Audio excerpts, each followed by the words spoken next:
Hey everyone, let's jump right into this explainer. Today we're unpacking a really provocative philosophical text by an author named Zhu Feng called Destruction and Creation. It's a wildly fascinating read that essentially argues human evolution and true happiness are actually only possible if we're willing to completely shed our societal and religious cocoons. It really challenges a lot of our foundational ideas about safety, tradition, and how we live our lives. To map all of this out, we're going to look at 1. The silkworm and butterfly, 2. Protective shells or restrictive shackles, 3. The pursuit of active joy, 4. Transcending group identity, and finally, constant destruction and creation. Right off the bat, we hit this core paradox. Zhu Feng writes, refusing to grow means stagnation, rigidity, and death. Without a series of deaths, life loses all its meaning. Wow.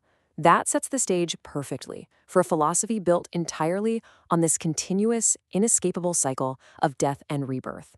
To Zhu Feng, living isn't just about surviving. It absolutely requires the constant death of old versions of ourselves so that the new ones can emerge. So let's move to part 1, the silkworm and butterfly.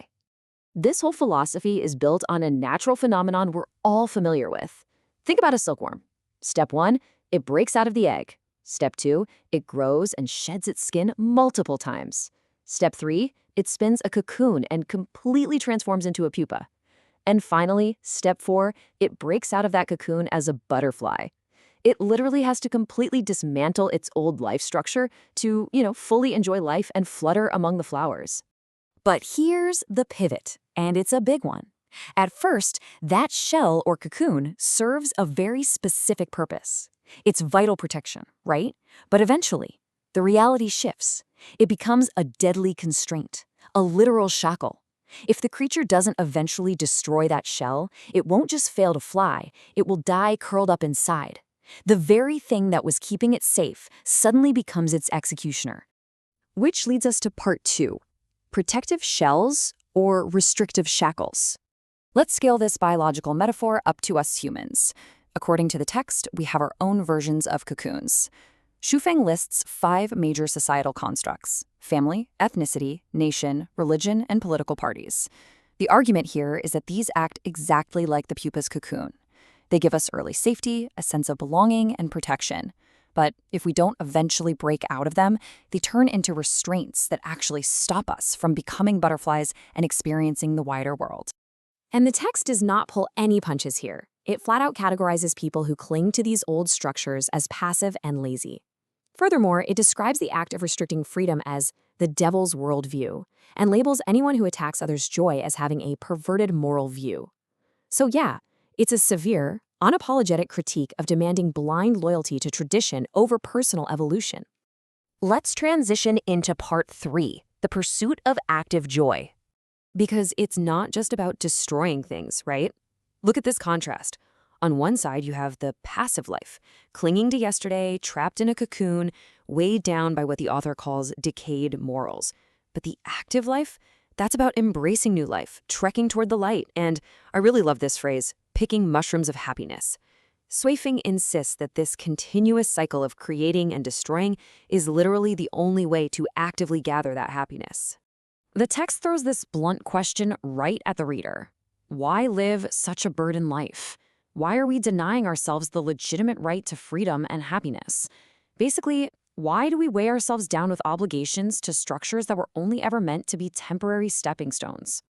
Which brings us to a highly unconventional and surprisingly specific point from the text, the number 10. The author explicitly argues that every man and woman should have at least 10 romantic partners in their lifetime. The advice is to get out there, meet people, keep the good ones, discard the bad ones quickly, and constantly seek new scenery. It's framed not as some moral failing, but as a legitimate right granted by the creator to pursue joy and love, completely unshackled by traditional relationship constraints. Because, as Zhu Feng starkly puts it, in the end, isn't it just a trip to the crematorium? Don't cry and say I haven't lived enough. It's a pretty jarring reality check, right? The message is don't reach the end of the line and blame the heavens because you chose to live miserably under society's roles. Instead, live freely, with real affection, and fully experience all the emotions you are given. Moving on to part 4, transcending group identity. How does this all apply to massive macrostructures, like organized religion or political parties?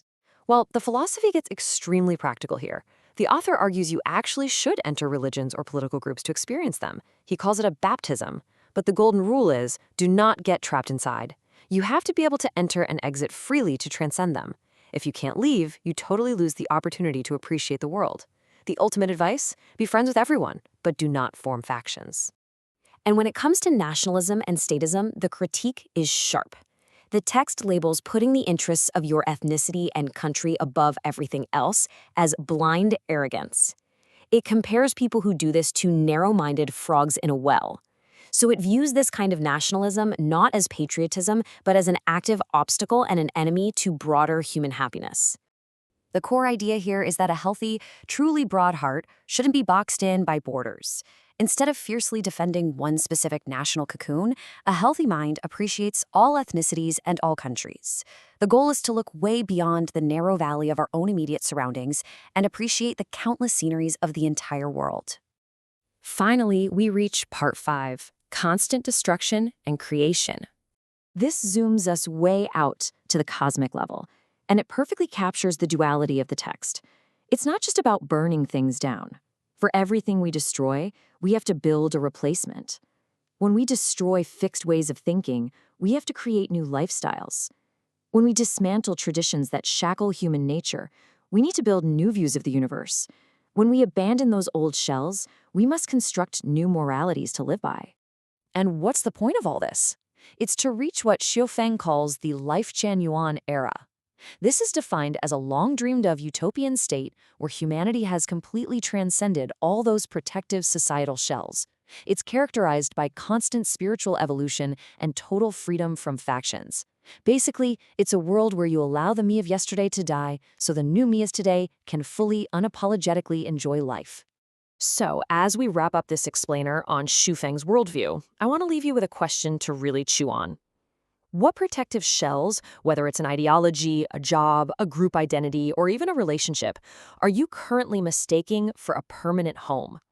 Seriously, could your own safety nets actually be the cocoons keeping you from the true splendor of life? Think about it. Keep learning, keep evolving, and I'll catch you on the next explainer.